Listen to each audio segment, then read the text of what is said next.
Well, hey ManCave, this is Bob from DaBob's N-Scale ManCave, and today we are doing the big step in here. We're building this trestle. How did I assemble all this? All the little steps and pieces and parts. This is probably going to be a fairly long video unless I really edit it nice and short to be quick and concise and just give you the good highlights of how everything went together. So, without further ado, let's build a trestle. Okay, I'm trying something different. I'm using 1/16 by 3/16 inch balsa wood because I couldn't find any basswood locally. So I'm going to try the balsa wood. It's nice and flexible. Going to make stringers out of it. They come in 36-inch pieces, so that's how I'm going to put it in there. I'm going to be gluing them both together. I'm not going to leave the gap in there. It's too difficult to put the gap in there from what I can fathom on how to do that. I don't really have any good spacers for that. Maybe some cardstock, but if I don't find a good spacer, I'm just going to laminate them together in a curve, and I'll start with the outside glued to the middle. The middle is right on the rail, so right on that black line is where I have that middle one. I'll just glue them together. Okay, I glued two of them together. I glued this outside one and the middle one together, let it dry, and then I just glued the third one on the inside to the other two. And I started with one end kind of flush all together, so that will be one of my starting ends. And when I measure it out, I'll just cut off the excess down here, what I don't need. And so give this a couple hours of gluing time. I'm going to give it just to make sure it stays all laminated together and in place. Got pins in place to kind of pinch it all in. Didn't have enough clamps, but these work just great. So I laminated these three balsa wood boards together. I pinned them down with some bigger clamps, and then I switched to these little tiny clothespins that I had found in my storage pile of stuff. I guess I got them from some craft store a long time ago, and I remembered them and they came in real handy, so I switched to those clothespins, and now they're just gluing everything down. And I'm going to wait another half hour to an hour before I take them off and see how this turns out. Found a plan, sized it up from the schematics from the plan that I found on the internet. It's for Great Northern Railway's plans for their trestles and how they build them and how they build their bents and so forth. So I took that plan, sized it down to N-scale, and drew it out into SCARM and made it the same width as the wood that I want to use. And so as you can see, it's going to be quite tall, about 10.5 inches tall at the most. I may put some pilings underneath to raise it up a little bit so I don't have to make it as deep, but that all depends on where it's all going to go. But the tallest one should be no more than this height. So I'm just going to take my 1/8 inch sticks there and lay them all out.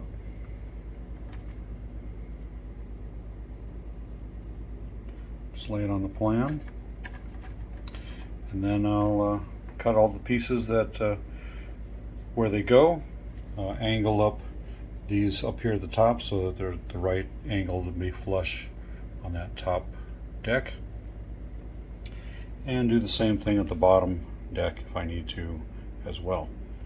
All depends on how each bent goes together, really. And I'm gonna figure out a way to make this a template so I can just slide the boards in, cut them to the right size that I want, and just start assembling. I'm planning on staining all of these at some point in time in a different way. I'm going to try building them first and then staining them. Try and keep the glue marks off and all that good stuff. So we'll see how this goes. Okay, I made my first tall bent, one of the tallest bents that I'm going to need. This is like 10.5 inches tall. I do need to make this a little bit shorter. I'm going to take off this bottom piece at some point, or figure it out as I adjust it on the layout. But cut all the pieces up, glued them together, and just followed my template right here. So now what I'm going to do with this is, I know that each level needs to be a certain distance from the top down, and there is a stringer that's going to go up on top. It's going to be roughly this thick. So I'm measuring from the top of the stringer down to these cross members right here to find out how deep I need to go below this level. Now the level is right on the mark, and it's right on top of the cork, so I know from this point down is where I want the base of that bent to go. So as I'm going to go through here, I've outlined some lines where pretty much where the bents should kind of line up. I'm going to have to cut in some notches into the rock and make those little ledges work out for each one of these areas. So what I did is I cut out a piece that is the same size as this one down here, and I carved out a little bit of area right there for where the bent will go as sort of a little marker, so I know that that is pretty much level where I want it to be, and I can carve around those areas. And when I measure this one's supposed to be 1 inch below where the top of the bent will be, which is right at 1 inch. And so I'm going to use that piece right there as a base to put a smaller one like this, a small bent, right on top of that.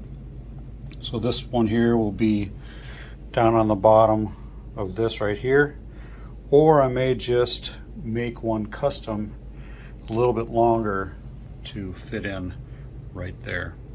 So it's going to work out, and I just got to keep on going through and making all these other notches where I want them, and then I can start measuring and making all these bents that I need to make all the way around here. So it's going to be like maybe 34 bents going in here, quite a bit. So currently I am taking and making my bases and cutting into the rock face where I'm going to be putting my bents at, or roughly where they're going to end up at. I need to make some sort of ledge on each one of these areas so that they can be placed there and be sturdy enough to hold up the bridge. Kind of put some outlines where my bents are going to sit, and just keep on going. So once you get one side glued down, you just peel it up off the double stick tape. So you just gotta peel that off. As you can see, there's the template, and I can reuse that again. And this time I really don't need the template for the second side, so I'm just going to place that off to the side, flip over the template or the bent that I already made, and I just use what's there to make the other side. So I'm going to put the cross members on here on this side, and then I'm going to start putting the diagonal bracing in. Okay, once I have all my pieces arranged, I put little dribbles of Gorilla Wood glue down and use a little toothpick and get some glue on the end. Move these off to the side.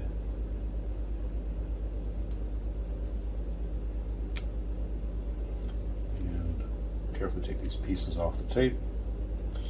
I'll start with this one here, just put a little dab on the bottom on both sides.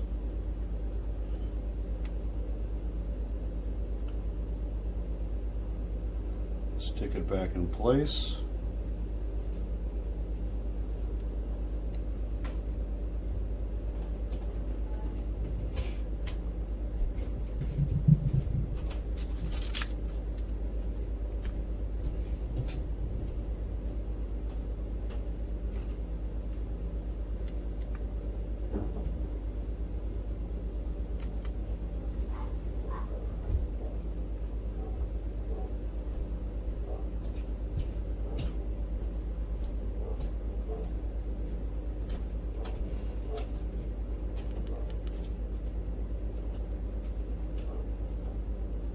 You just do that, get all the pieces down, and let it sit for a little bit.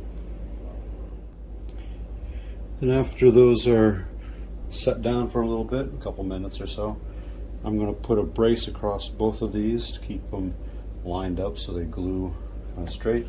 So I cut a piece and I'll lay that across here at the lowest point. Just a little dab of glue will do ya.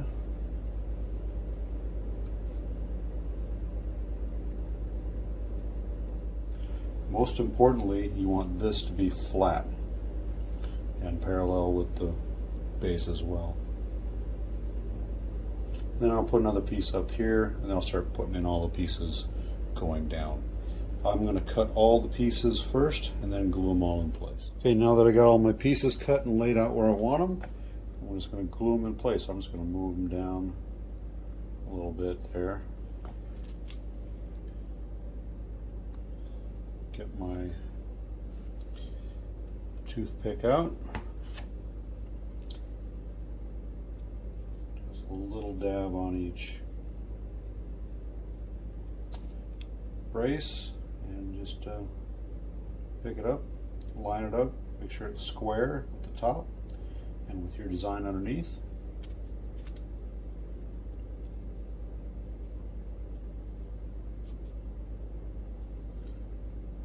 Of course, you're going to run out of glue as you get to the fifth one there, and so it's just how it works.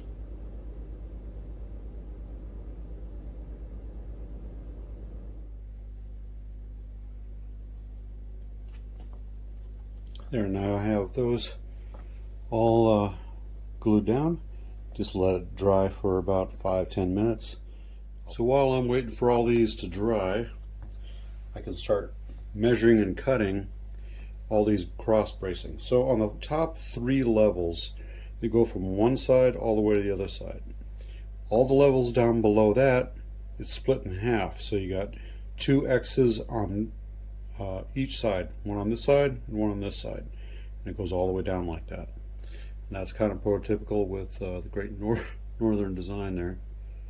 So what I do is I just I make sure I have a cut angle right there on that end piece there, and that's going to go right up alongside this side over there. It doesn't have to be perfect, but you can make it perfect if you want to. And so I'm just going to measure it up to the top of this other one here, draw a line where this line is going to follow if I drew that out. Put it in the cutter, cut it out, place it in the place I want it. And just keep on going down there until they're all cut, and then I'll go back and glue them all back in. That's where we'll pick up after that. Once I get done with this one side, I flip this whole thing over on the other side and do exactly the same thing.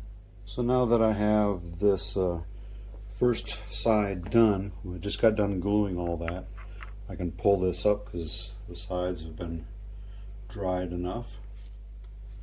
And away you go. There I got one bent.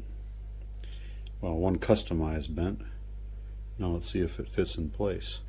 Sometimes when you make an omelet, you gotta crack a few eggs.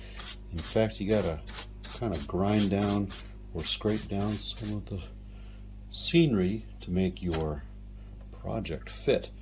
And also in this case, I also had to sand down the top a little bit.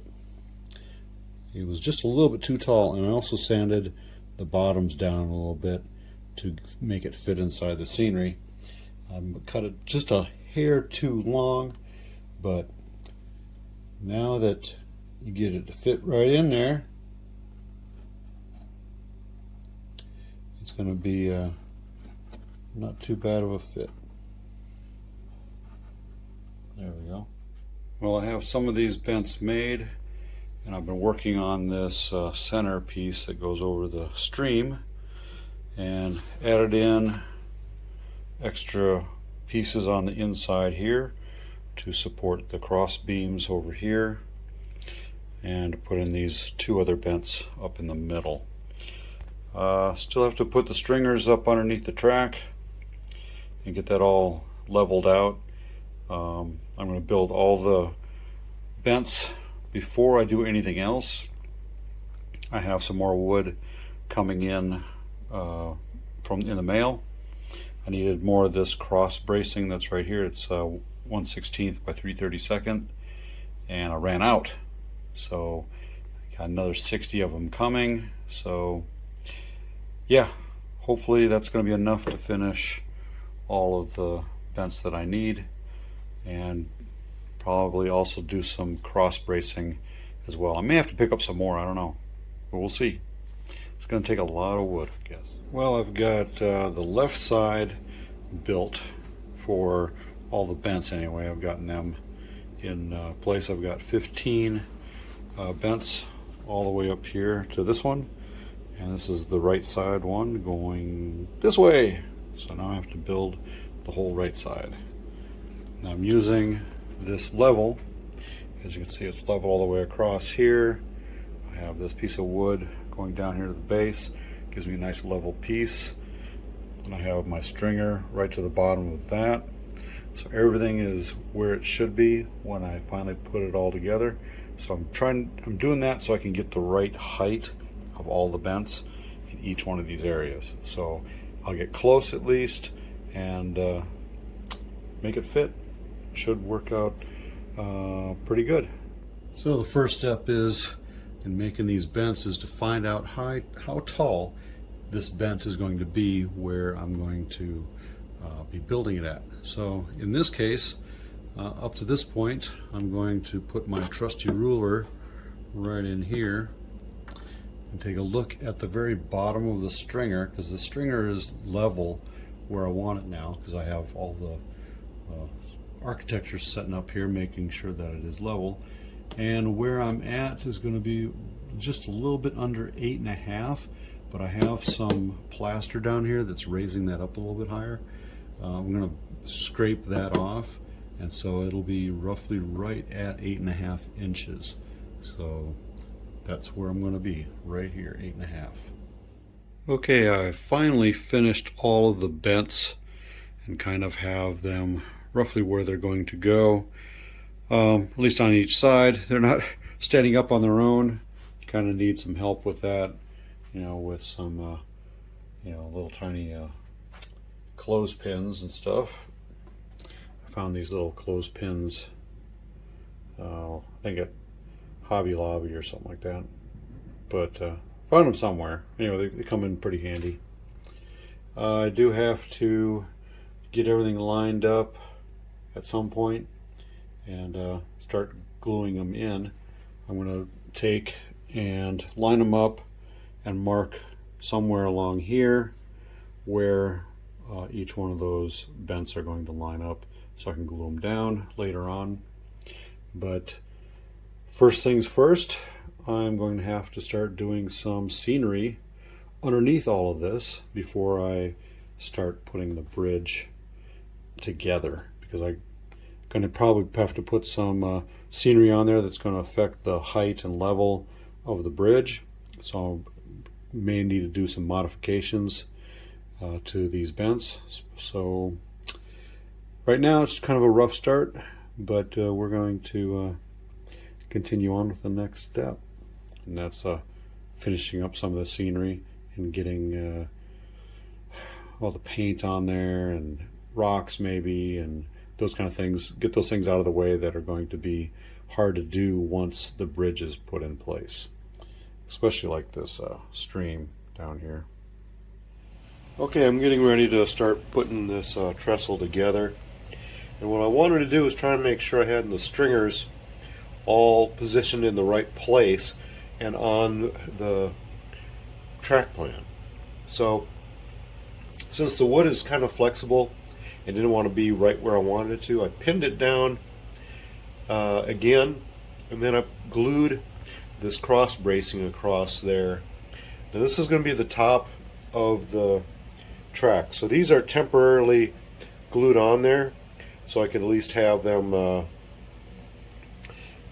separated and the width that I want them to be, so when I put them on the actual layout section it'll be right where I want it to be, and then I can put the bents underneath and not have to worry too much about positioning and whether or not it's going to be underneath the track or not. Okay, it is time to stain my bents and all the wood for the trestle.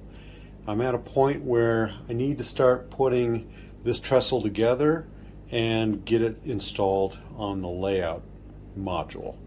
So what I'm going to do is I'm going to be using isopropyl alcohol.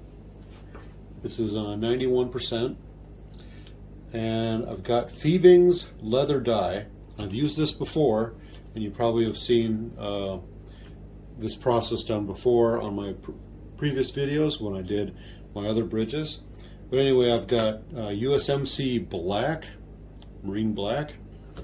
I have dark brown, and I have light tan leather dye. Now I'm not exactly sure what color I want to make my bents look like, but I'm kind of looking more of a reddish, a light color, but also more on the dark side as well. So I'm going to be mixing up most likely the dark brown and the light tan leather dye until I get the right tone or right kind of color on there. So I got to pay attention to how I mix this. So what I'm going to do is I've got this syringe that I picked up at the hobby shop. It's basically for fueling up remote control airplane fuel, or remote the cars and stuff like that, gas powered cars and stuff that you run around.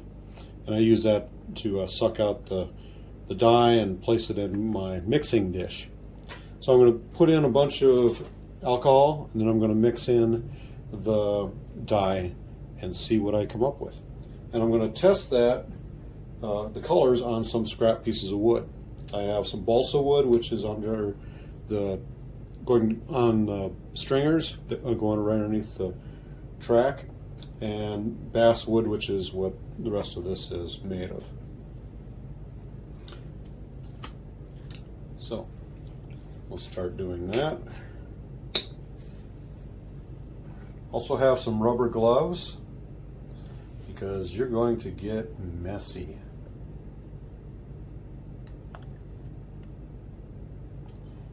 Now you have to work kind of fast with this because the alcohol will evaporate, so you don't want to dilly-dally around. Save some for later because you probably don't have to mix them up. I'm going to go with the dark brown first.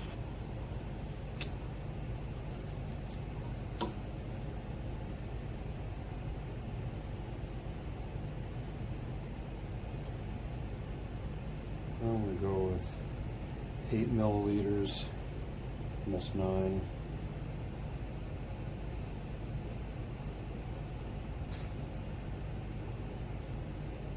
And suck it in a little bit.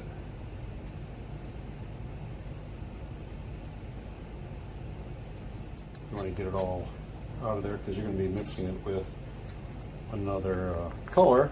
So to start off with, I'm going to see what the balsa wood looks like with a little bit on there. I got this horsehair brushes. You can get those at hobby shops. You can get them at auto parts stores, stuff like that, used for cleaning parts.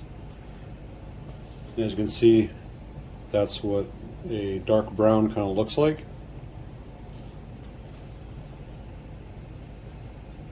That's not too bad. Set that off to the side to dry.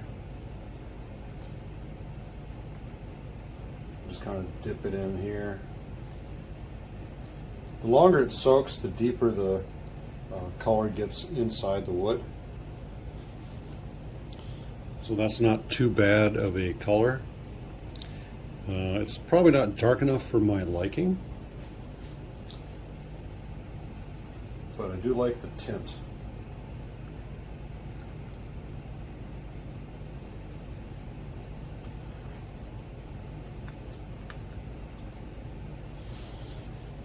So soaking more in there gets it a little bit darker, and so it's a gauge of how long you get it soaked and how much it soaks. So I kind of like that color right there. So I may just stay with the dark brown as my main color and start doing the bent. I'm just going to dip it down in here.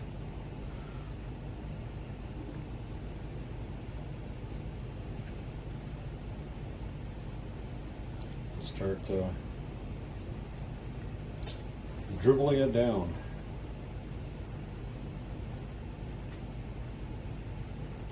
Going from the bottom all the way to the top.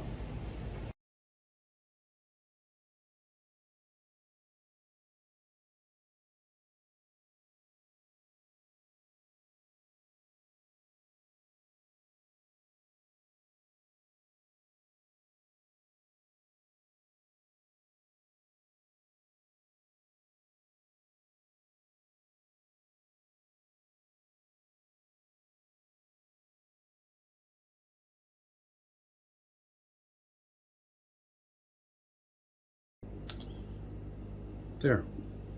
I think you got that first one done. Now set that off to dry. And since it's isopropyl alcohol, it will dry fairly quickly. And that's all there is to it. Got a little stains on my gloves, but that's the way it goes. Now to do the rest of these. Okay, all of the pieces of wood are stained. Even these cross braces that are going to be going in through the middle of all the bents, and also going to be going between the bents, going crossing, hold all the bents together. It basically is what these are. I have a bunch of them. I still have some more that I could use. If I need to stain some more, I will, but we'll see how many I get through on this. It's going to take quite a bit of them according to the plans. So we'll see how this goes. I'm excited to get started on it. Well, the trestle is started to go together. This is the section that goes over the creek, and probably the most difficult portion of this is putting this one together, because there's nothing holding it up, and so I basically had to glue one side, these cross braces that go across here. Had to glue them onto one side as it was laying down, so it stood up about 90 degrees using that Gorilla wood glue. Once I got it dry a little bit, and but still flexible, stood it up, put it up against that side there, and then glued that down. And then after that dried a little bit, I flipped it upside down to make sure everything was level on the top, because this is where it needs to be level on the top, so because that's where the track's going to go. So then I measured these middle pieces here, and they were a little bit too short, so I had to glue in an extra 1/8 inch pieces underneath it to raise it up a little bit. And I kind of expected that, but You never know how things are going to go together when you start putting it together. So that's where we're at now. I need to start putting some bracing in the middle of this and make sure everything's nice and sturdy and straight before I start working on the rest of it. And I gotta put the stringer on, get it positioned where I want it, make my marks where all the bents are gonna go, and then start gluing things down to the stringer, upside down of course, and then making sure everything lines up, putting in all those bracing pieces in there as well, and getting it all assembled. Okay, the assembly is started.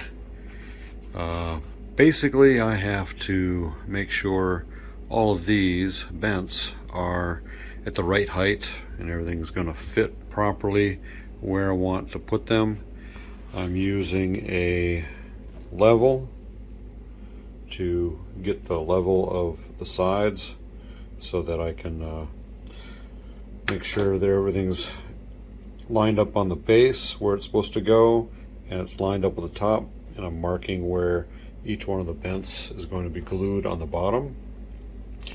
Not everything is perfect, you know, some are a little bit farther separated away from the other ones as other ones are, but that's kind of how this one's going to go together, I guess. So we're going to continue on, and now I have to start gluing these bents onto the bottom of this stringer. Pray for me. This is actually not as fun as I thought it would be. It is kind of frustrating, but it is going to be rewarding when it's all done.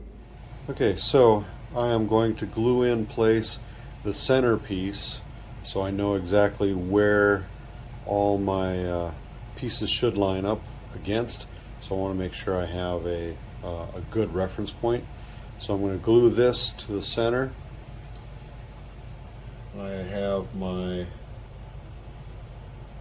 stringers run across here, just basically laid in place and made level by just placing a level literally on top of that to make sure it's all pressed down on the ends, and so this part is raised up to where I need it to be. And then I'm just going to glue in the tops. I'm going to put a liberal amount of glue, or maybe, yeah, a liberal amount of glue. So I don't want this to be moving at all.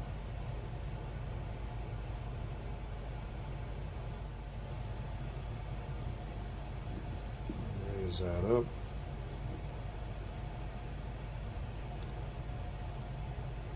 Make sure it's lined up where I want to put it in my scenery.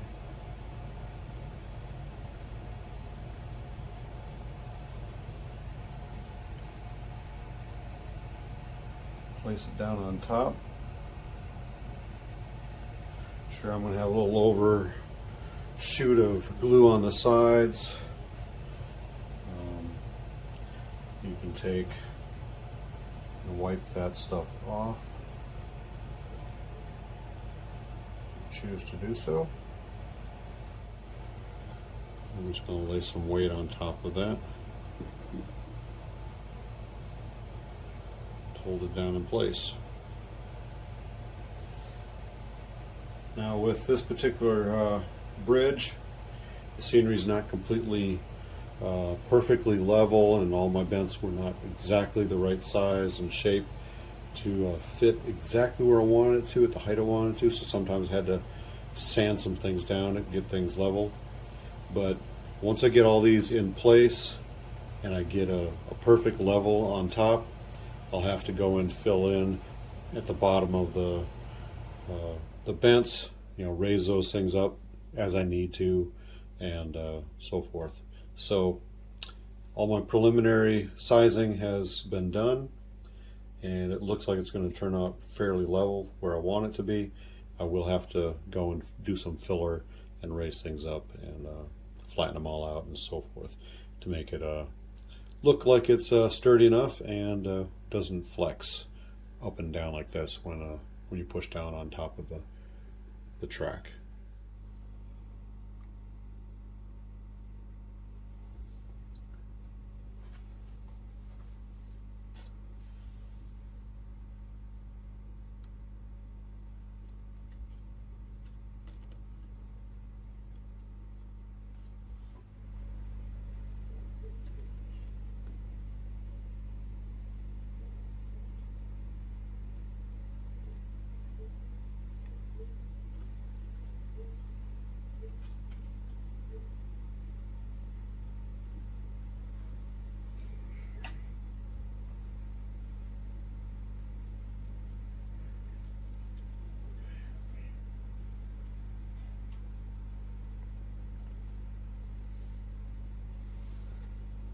Sometimes you just have to hold it in place because this one's a little bit short, so it would be hanging, so I need to push down on it. Make sure it gets glued in place. Hold it there for a little bit.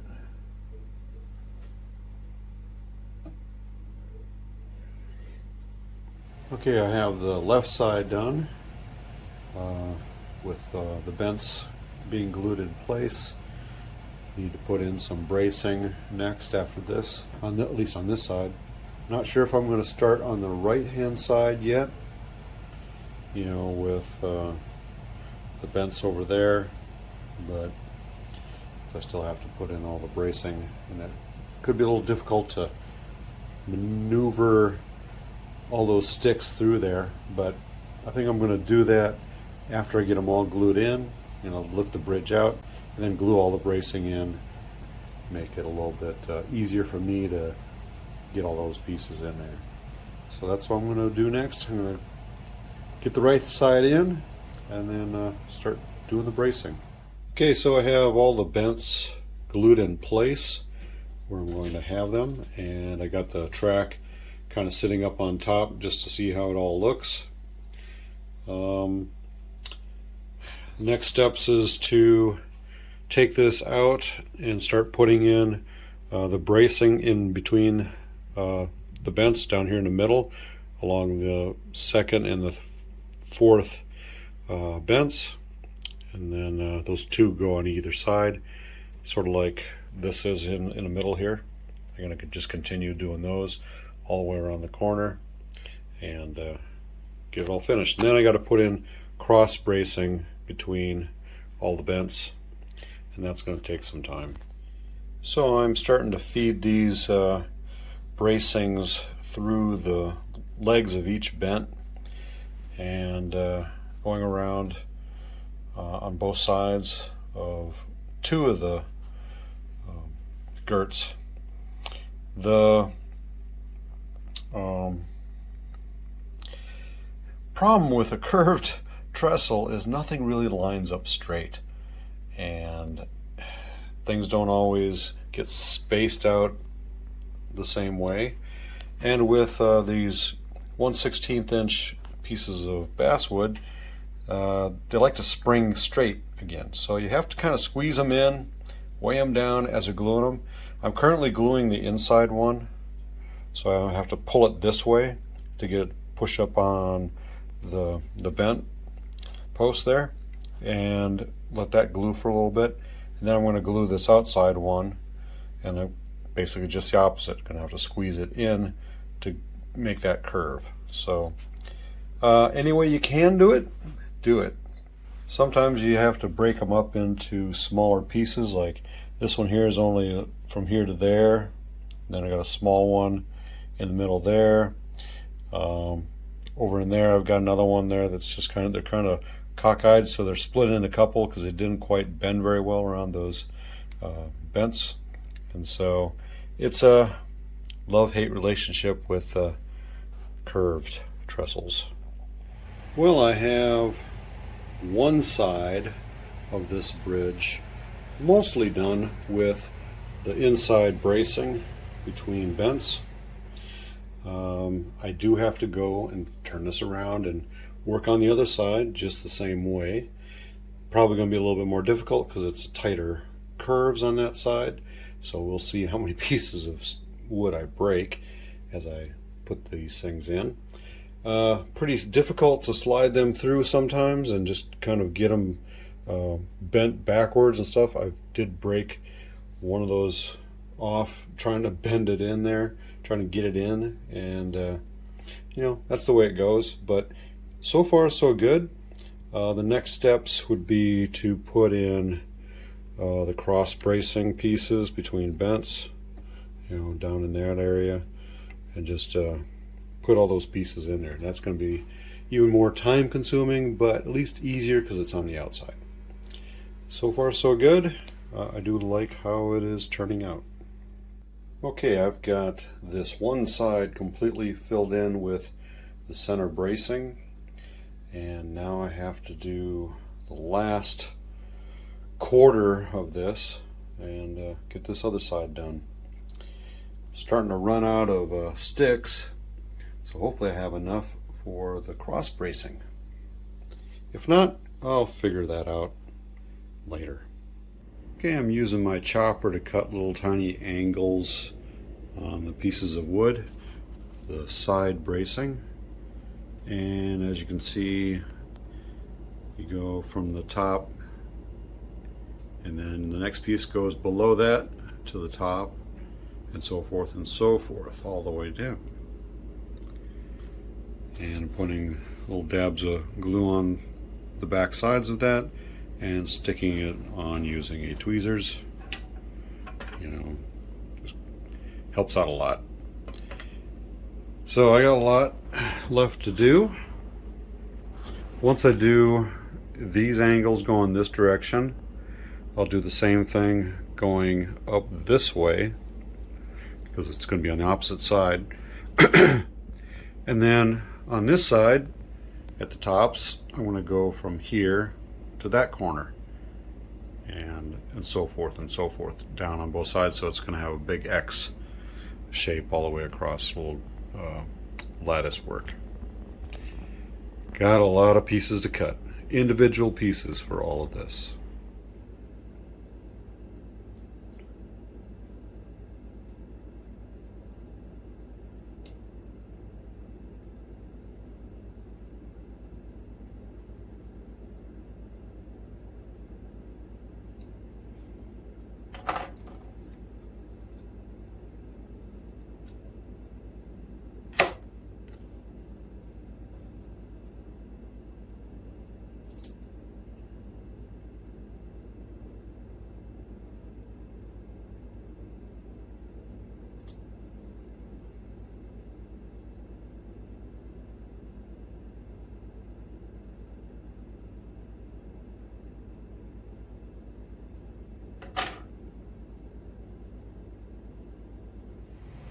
Okay, I have the trestle put in place where it's going to be sitting, and right now it is officially completed with all the pieces glued on and everything else. It needs to now be mounted in place. I need to adjust the scenery a little bit to get the ground to come up to meet the bottom of the trestle in some areas. Make it look like it's actually sitting on the ground. Some places it's just kind of hovering. So that's kind of the way it goes when you build a trestle. Sometimes it doesn't always go the way you want it to go. But anyway, it is built and looks pretty good.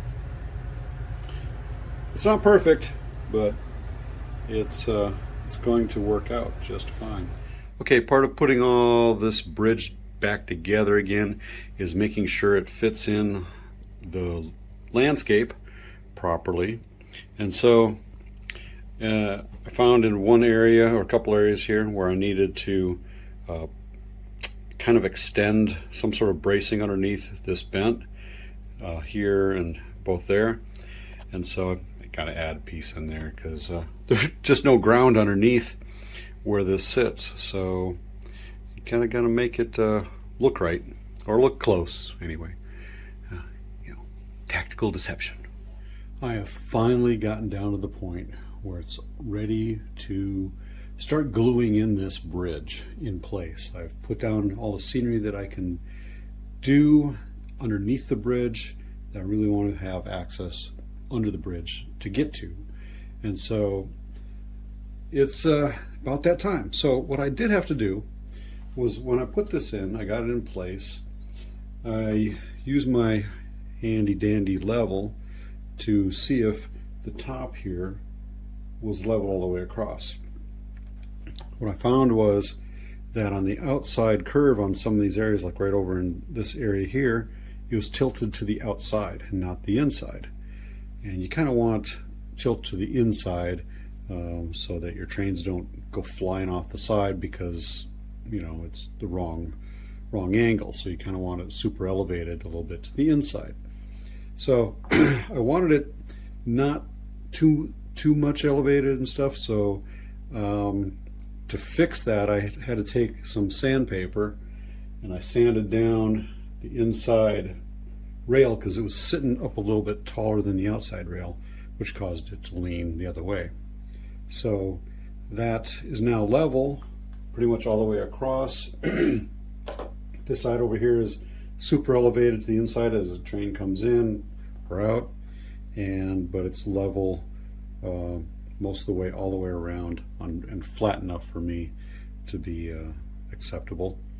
So what I'm going to do is I'm going to glue down the bents down to the base using scenic glue, woodland scenic glue.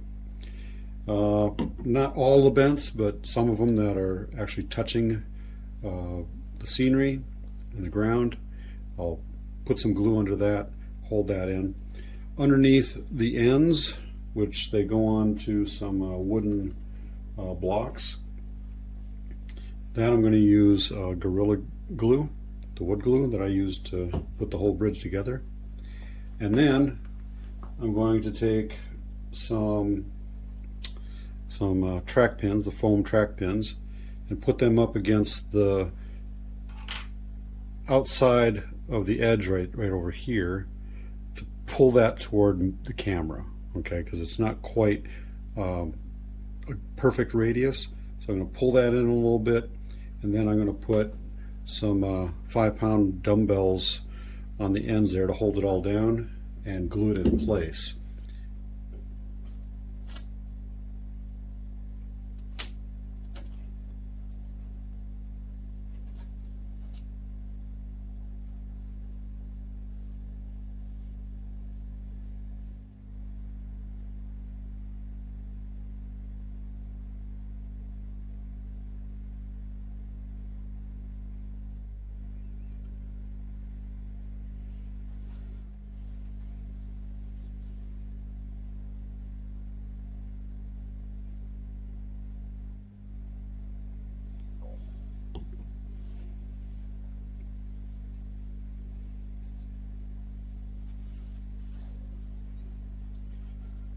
Let's hope this works.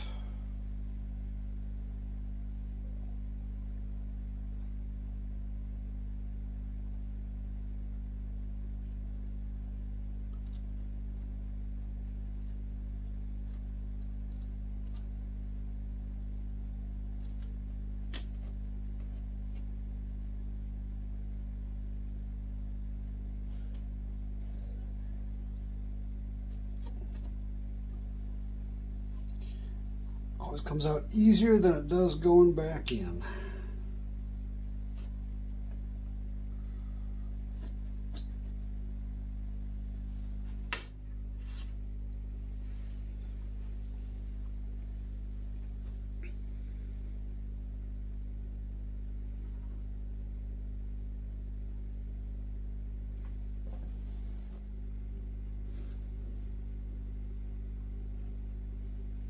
Well, and there we go.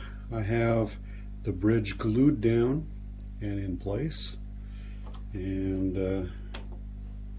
I just got to let it dry for a couple hours and see how it all goes. Clean up some of the spare glue off of there to kind of keep that cleaned up, and I'm good to go. Okay, it's time for track laying, and In this one, I have a block of wood put up against the edge here so it's nice and flush, and I can put the track right up against it and make it flush to that board. And so I don't have to, worry about that. I can push it up against it. I have gone and attached the bridge track to this other piece, and you get your rail cutters out and snip away. Get a file out there as well. File down the ends of your track so that the rail joiners can slide on there pretty easily, and save your ties because you're going to use them again later to shove underneath right there. So you have to file those down and get all the little bumps off of it so they're nice and flat, so they'll slide under there and not worry about lifting up the rail or anything like that. They'll just be laying under there and glued down. So on the bridge itself, I clamped down where the track will be, made sure the radius is where I want it, and I just cut the other end over here to make that flush. I just need to cut another piece of track and do the same thing on the other side. But I think I'm going to wait on this side until I get some of the other things done, like soldering in some ties, some tie plates right there in the end, so that I get a nice flush area where I'm going to attach this track to. So that's probably one of the next steps. So on this side, I'm going to try a slightly different technique with laying down ballast. I'm going to use some Elmer's white clear glue, right? So I'm just going to put a little thin layer down along the sides here, and then I'm not going to put anything in the middle because that's going to be fine. It's all captured. The problem is it's the stuff on the side here that likes to just kind of like bubble up and flow down and make a pool somewhere, like you don't want. So I'm going to try and just put a layer of sticky stuff down there so it holds on to the ballast easier. Let that dry, and then I can put the other stuff on top of it and hopefully have some sort of better looking ballast. So I'm going to try this on this one side and see how it works first before I really commit to both sides.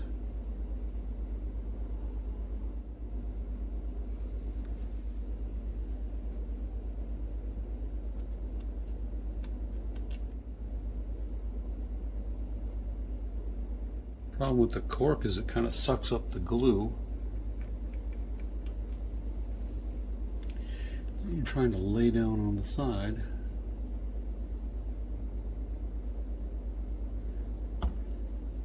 This cork is kind of pretty porous. Take my spoon.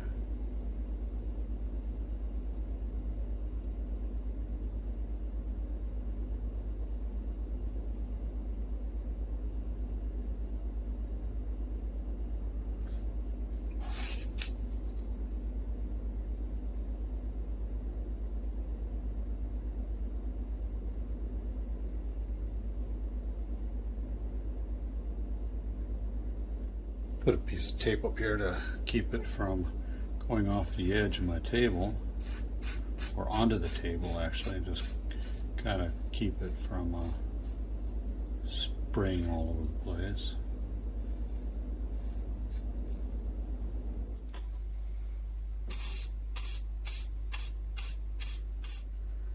Still a little wet right down there. Now this doesn't have to be perfect. It just has to have a layer of ballast kind of stuck to the roadbed, and then once that dries, I'm going to give it probably half an hour. I'll go and put a little bit more ballast on there, and then put some of the scenic cement on top of there. And hopefully it'll kind of grab a little bit better and look a little bit more even. Okay, so now that I've let that dry a little bit, white glue dries fairly fast when it's thin, and that's just been sitting there. I'm going to squirt some of this scenic cement on there.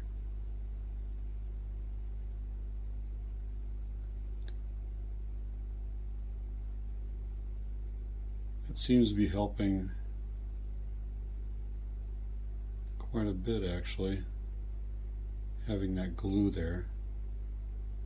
Kind of keeps everything from the bottom from sliding around. The top stuff still slides around.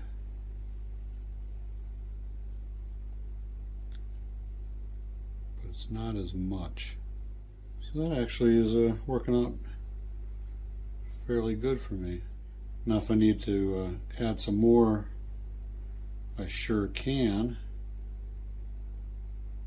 And get some more ballast on there if I need to. Right now that's looking pretty good. Don't have to do a whole lot to clean this up. Well, so far so good. Let's try the other side. So it's time to glue in that guardrail, that's that inner guardrail, to keep trains on the track, try and keep that from derailing while it's on the track.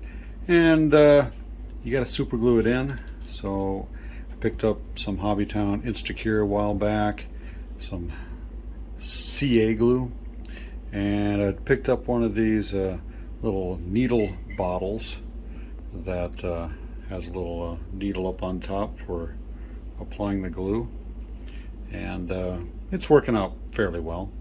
You could always use a syringe and that kind of thing, but I picked one of these up at Hobby Lobby.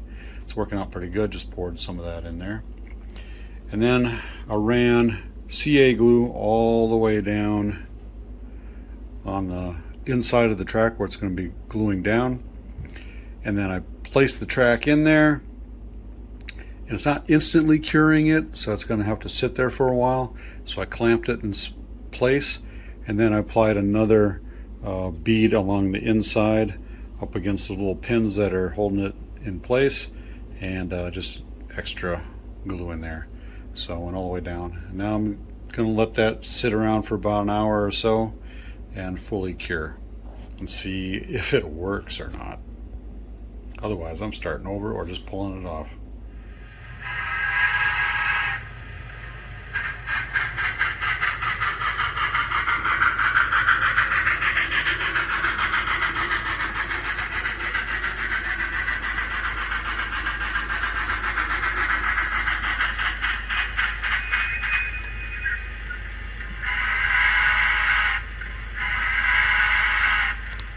So I've got the bridge completely done. I've got all the pieces on it. I added in the bridge guardrail right there in the center, super glued it down. Wasn't so bad after all, just a little, got to clamp it down and everything else. But anyway, I also put on these side guardrails. Those need a little bit more glue on all of it. So I would glue on all the ties, because otherwise they just kind of pop off if you just tack it on there. So just be careful of that. Just make sure you get them glued on all the way. I've had to re-glue a few of them on there because they broke off while I was putting the guardrail in. But as you can see, I've got some hikers and campers down in here. They're out there sharing the wilderness and seeing the sights. Got a nice buck and a bear confrontation over there, and another bear over there on the other side. And I got some bears over there fishing and playing around. And so I've test run it with this BigBoy, and I want to make sure that the articulation did not come out enough to hit the fire barrels, and it does not. I also used a windmill car from Microtrains, and because that windmill blade hangs way over to the outside, and I want to make sure it had clearance to get all the way around here without any problem. So I have confidence, I think, that nothing's really going to bang into anything or have any clearance problems by anybody or any car that they like to pull on here. At least I hope not. I don't have a Schnabel car, so I have no idea about that one. But for most rolling stock, it should handle it just fine. So that took a while to build and put it all together. Overall, it took about 30 days to build that trestle. So it's been a lot of work, but I enjoyed it. I love how it came out, and it is admired by a lot of people out there who see it in person at train shows around the country. So very satisfying build. I probably could put more details on there. I might do that in the future, but there's probably a lot more things I probably could have put on there. I could have, and maybe should have, made thinner side angle boards there for the bracing, made them a little bit thinner, more to scale. I could have done that. I just didn't have that actual product to use. And for some reason it just didn't look right, and I didn't feel it would be strong enough, I guess. So I like how it turned out anyway. It's okay. Somebody had also said, well, you could have put all those little nuts and bolts on there and put all those little things. I was like, wow. No. That would have been a lot more work, and would have taken a lot longer to build that if I was putting all the nuts and bolts and everything else, all those little details on there. So, you know, you gotta do what you want to do when you're building it, and I was in a time crunch to get this ready in a certain amount of time, so I did not go to that level. Maybe in future builds I will go there and I will put those kind of things in there, but end scale nuts and bolts are pretty small, and so you really want to be dedicated and figure out a good way to do that before you go and do that. So, but anyway, turned out pretty well, and hope you enjoyed it. So the next video may be the finishing touches on this bridge and how the rest of it goes together. So if this is your first time visiting DaBob's N-Scale Man Cave, wow, you came to a good one. Consider subscribing down below. Also ring that bell to get notified of future videos like this one. Also leave a comment down below. Tell me what you liked, what you didn't like. Give me some tips maybe even. You know, who knows? I'll probably enjoy that. And also give me a thumbs up. I really appreciate it. Till next time, Man Cavians, happy model railroading. You stay off those tracks. Bye.